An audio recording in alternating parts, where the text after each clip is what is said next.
Something a little bit different. Here is a System 9 MPU, which is an aftermarket that is designed by Victor, aka Dumbass, here on Pinside.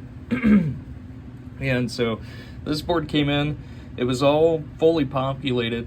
It just needed a few things done here. So first of all, we burnt a new 2764 ROM here for the game, and then we also burnt the 2732. Programmed the 27256 for the speech and sound ROMs, and then also here we had a bad 74LS 245. The 7404, so blinking was never going high, and so probing pin 4 here of the 6821, we didn't get any pulsing. It was just a constant high, and so I was going through tracing the signal through the schematics, and I had found here the 7404 at pin 11, which is the input. It's supposed to invert it here at pin 10. There was no signal ever reaching the 7404. And what I had found, and I'll roll in a picture of it, is that the backside of the board, that trace that leads there to the 7404 was actually severed. And so that has been repaired, and I have conformal coated over top of the trace repair as well. Just getting the rest of this board connected. And I don't have NVRAM installed yet. I am going to install one of those. But just to go to show, we are booting now.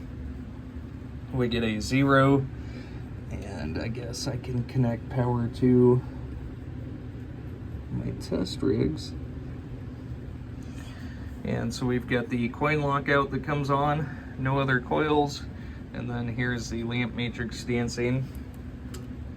And we'll go into test, and so the first test is going to be displays. And so as you can see, all displays are working.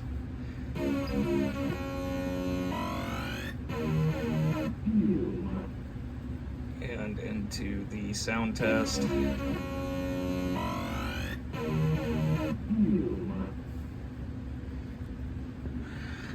And into lamp test. So all lamps are working. And I'm used to System 11 going through the single lamps. We missed the first couple of solenoids. But System 9, Williams did not multiplex the coils, and so it's just all of the standard 16. And we'll test the special solenoids here as well, which you can actually see on both. Or, no, I don't have that enabled, sorry. So we can actually see on the board and on the test rig here that those are all working properly. And I have installed fuses here. I've got 1 amp slow blow there for the fuses on the special solenoids. And then the last test here is going to be switch test.